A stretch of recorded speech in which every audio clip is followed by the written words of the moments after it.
Hello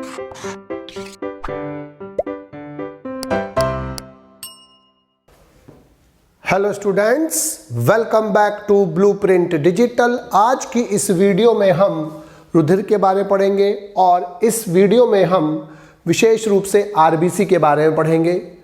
video को start करने से पहले हमारे चैनल को सब्सक्राइब करें और बेल आइकन दबाना न भूलें, जिससे हमारे लेटेस्ट वीडियोस की नोटिफिकेशन आपको प्राप्त होती रहे। अब हम आज के टॉपिक पर आते हैं। ब्लड यानी कि रुधिर एक फॉल्स कनेक्टिव टिश्यू होता है, एक कूट संयोजी ऊतक होता है। इसका जो मैट्रिक्स होता है वो लिक्विड होता है, तरल होता है और उसमें फाइबर्स रेशे नहीं होते हैं। ब्लड एक फॉल्स कनेक्टिव टिश्यू क्यों है? क्योंकि सेल जो होती है ब्लड की वो डिवाइड नहीं होती, अर्थात उनमें विभाजन की क्षमता नहीं होती है। दूसरा, फाइबर्स जो होते हैं उनमें रेशे कंप्लीटली अनुपस्थित होते हैं। संयोजित ऊतकों में फाइबर्स रेशे प्रेजेंट होते हैं और मैट्रिक्स जो होता है वो ब्लड का जो लिक्विड पार्ट होता है वो उसका जो निर्माण होता है वो किसी अन्य पार्ट्स में होता है, बेसिकली लीवर में होता है, यानी कि उसका निर्माण वहाँ नहीं होता जहाँ वो उपस्थित होता है। तो इस कारण से ब्लड एक फॉल्स कनेक्टिव टिश्यू है। ब्लड की जो स्टडी है उसे हम हिमेटोलॉजी कहते हैं। हीम वर्ड ब्लड के लिए लगाते हैं। ब्लड के रुधिर के बनने की प्रक्रिया को हम हिमोपोएसिस कहते हैं, जो बोन मैरो में होता है, अस्थि मज्जा में होता है। इसके अलावा जो इसका कलर होता है वो रेड होता है। पीएच 7.36 से 7.42 होता है। वेट से 7 से 8% होता है। किसी भी व्यक्ति का जो वेट होता है, वजन होता है, उससे उसका 7 से 8% ब्लड होता है। मेल में, नरों में 5 से 6 लीटर होता है और फीमेल्स में 4 से 5 लीटर ब्लड होता है। ब्लड में दो कंपोनेंट्स होते हैं, एक प्लाज्मा जो उसका लिक्विड पार्ट होता है, मैट्रिक्स होता है, और दूसरा 45% जो रोधाणु फॉर्म एलिमेंट यानी कि ब्लड कार्पस्कल्स होते हैं। ब्लड हमारी बॉडी में अनेक कार्य करता है। सबसे पहले ये O2 तथा पोषक पदार्थों को हमारी पूरी बॉडी में सप्लाई करता है, ट्रांसफ़र करता है, ट्रांसपोर्ट करता है, उनका संवहन करता है। दूसरा, CO2 तथा व्यर्थ पदार्थों को बॉडी पार्ट से लाता है और उसको बाहर निकालने में, एलिमिनेट करने में सहायता करता है। तीसरा, ये इसके अंदर जो प्रोटीन्स होती हैं वो एंटीबॉडीज़ बनाती हैं, एंटीजेंस बनाती हैं और वो हमें प्रतिरक्षा तंत्र में हेल्प करती है, यानी कि बॉडी के डिफेंस में हेल्प करती हैं। जो बॉडी में रोगाणु पहुंच जाते हैं उनसे हमारी शरीर की रक्षा करती है, रोग से बचाती है।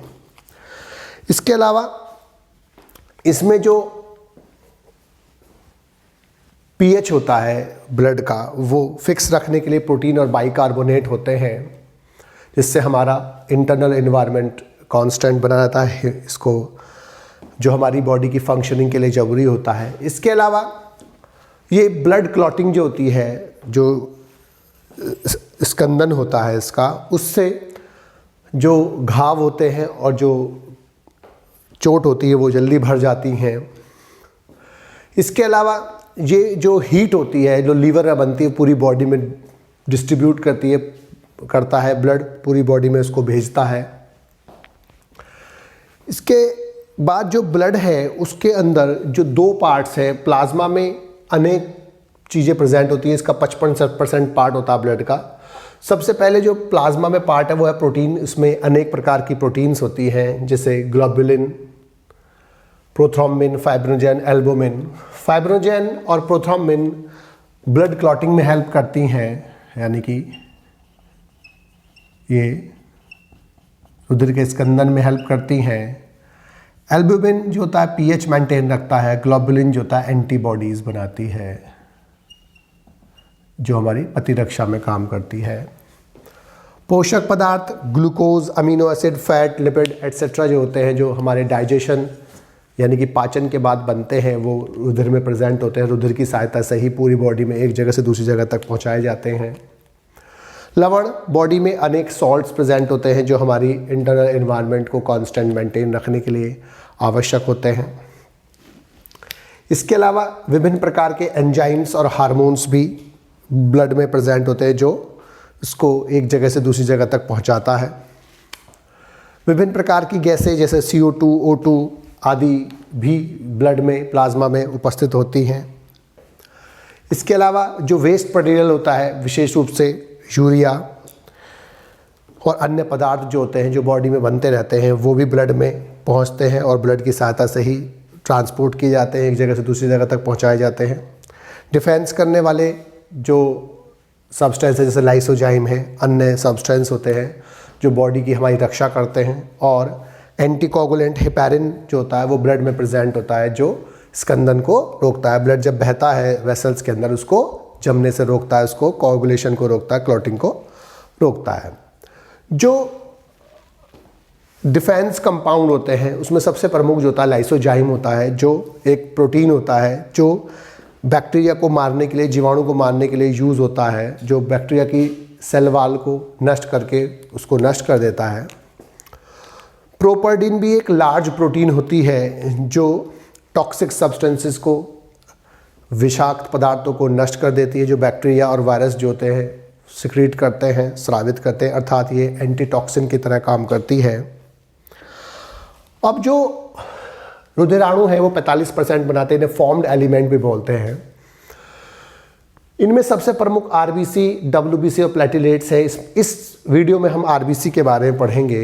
ब्लड कार्पोसल्स का नॉर्मली जो निर्माण होता है वो आरबीसी के अंदर होता है, वो बोन मैरो में होता है।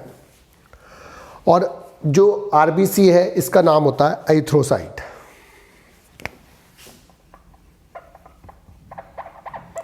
इसको एरिथ्रोसाइट बोलते हैं। ये सबसे ज़्यादा संख्या में पाई जाने वाली ब्लड कार्पोसल्स हैं। मैमल्स में, स्तनधारियों में जो आरबीसी होती है वो नॉन न्यूक्लिएटेड होती है, अर्थात उसमें केंद्रक अनुपस्थित होता है। ये रेड कलर की होती हैं क्योंकि इसके अंदर एक पिगमेंट प्रेजेंट होता है, हीमोग्लोबिन, जिसके कारण कलर रेड होता है। आरबीसी का जो फॉर्मेशन होता है वो अस्थि मज्जा में होता है, बेसिकली रेड बोन मैरो में होता है।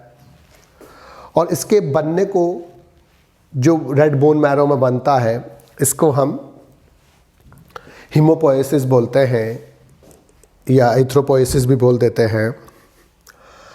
आरबीसी जो होती है वो बेसिकली दो पार्ट से बनी होती है। एक उसमें हीम पार्ट होता है और दूसरा ग्लोबिन पार्ट होता है। हीम जो होता है आयरन पोरफायरिन होता है, जबकि जो ग्लोबिन होती है वो प्रोटीन होती है और ये 95% पार्ट होता है, जबकि ये 5% पार्ट होता है हीम। हीम जो होता है आयरन पोरफायरिन होता है, जिसमें आयरन जो होता है फेरस Fe+2 फॉर्म में प्रेजेंट होता है। और जो ग्लोबिन होता है ये प्रोटीन से बना मॉलिक्यूल होता है जिसमें 4 पॉलीपेप्टाइड चेन होती हैं। 4 पॉलीपेप्टाइड चेन होती है। नॉर्मली 2 चेन अल्फा होती है और 2 चेन बीटा होती है, यानी कि 2 अल्फा चेन और 2 बीटा चेन मिलकर एक ग्लोबुलिन बनाती हैं। जो अल्फा पॉलीपेप्टाइड चेन होती है उसमें 141 अमीनो एसिड होते हैं और बीटा में 146 अमीनो एसिड्स होते हैं। जो साइज होता है आरबीसी का, अब जो आरबीसी है उसका जो साइज है, आकार जो है, साइज ऑफ आरबीसी,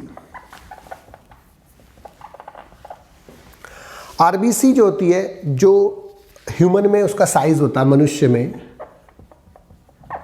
वो 7.5 म्यू होता है, माइक्रोन होता है, यानी कि 10⁻⁻6 होता है। रैबिट में 6.9 होता है, खरगोश में। और जो फ्रॉग होता है उसमें 35 म्यू होता है। सभी जितने भी जंतु होते हैं, प्राणी होते हैं, उनमें ज़्यादातर जो सबसे बड़ी आरबीसी पाई जाती है वो उभयचरों यानी कि एम्फीबियंस में पाई जाती है।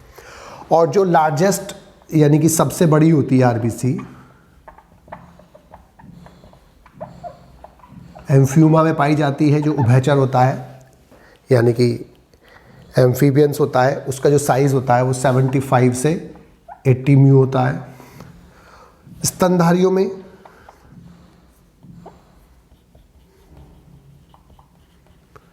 जो लार्जेस्ट आरबीसी होती है वो एलिफेंट में, हाथी में पाई जाती है, 9 से 10 म्यू होती है जिसका साइज होता है। और सबसे छोटी होती है मस्क डियर में। मस्क डियर में जो मस्क डियर होता है उसमें सबसे छोटी आरबीसी होती है, लगभग 2.5 म्यू उसका साइज होता है। तो स्तनधारियों में भी और सभी प्राणियों में सबसे छोटी जो आरबीसी होती है वो मस्क डियर में पाई जाती हैं। अब जो शेप होती है आरबीसी की, अब आरबीसी की जो शेप है वो मनुष्य में जो आरबीसी की शेप होती है वो बाइकॉनकेव होती है। बाइकॉनकेव का मतलब क्या होता है कि वो दोनों तरफ से थोड़ी सी पतली होती है। इसमें जो इसकी प्लाज्मा मेम्ब्रेन होती है उसको हम बोलते हैं डोनन्स मेम्ब्रेन।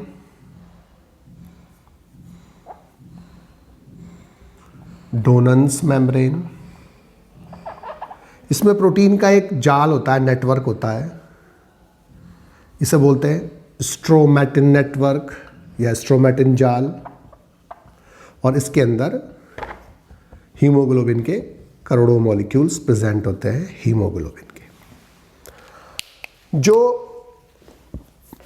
कैमल और लेमा होते हैं उनमें जो आरबीसी होती है वो बाई कॉन्वेक्स और ओवल शेप्ड होती है, लगभग अंडाकार होती हैं। और जो आरबीसी की संख्या होती है, काउंट जो होता है, नंबर जो होता है, आरबीसी की जो संख्या होती है पर क्यूबिक एमएम ऑफ ब्लड में निकाली जाती है। और जो मेल होते हैं, ह्यूमन मेल में यानी कि जो नर होते हैं उसमें वो 5.5 मिलियन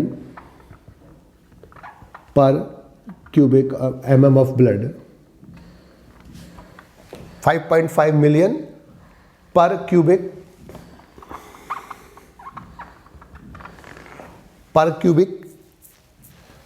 एमएम ऑफ ब्लड निकाला जाता है वो। और मेल में 5.5 होती है और जो फीमेल्स होती हैं उनमें कम होती है। फीमेल में 5.5 होता है, 4.5 होता है। जो नए बॉर्न होते हैं, न्यूली बॉर्न जो बच्चे होते हैं उसमें 6.8 मिलियन पर क्यूबिक एमएम ऑफ ब्लड होता है। रैबिट में 7 होता है। और जो फ्रॉग है, फ्रॉग में जो नंबर होता है वो 0.4 मिलियन पर क्यूबिक एमएम ऑफ ब्लड होता है। इसमें कभी कभी वेरिएशंस पाए जाते हैं। जो पर्वतों पर पाए जाने वाले लोग होते हैं, जो मनुष्य ऊंची स्थानों पर रहते हैं, वहाँ पर आरबीसी काउंट यहाँ पर प्लेन में पाए जाने वाले लोगों से अधिक होता है। वहाँ पर जो काउंट होता है, उनका जो नंबर होता है वो 8 मिलियन पर क्यूबिक एमएम ऑफ ब्लड होता है, क्योंकि वहाँ पर ऑक्सीजन को ग्रहण करने में समस्या आती है एल्टीट्यूड सिकनेस के कारण। तो आरबीसी का जो नंबर अगर बढ़ जाता है तब उसे क्या बोलते हैं, पॉलीकाइथीमिया बोलते हैं, जो पहाड़ी क्षेत्रों में पाई जाती है। और जब आरबीसी कम हो जाती है तब हम उसको एनीमिया कहते हैं, रक्तता बोलते हैं।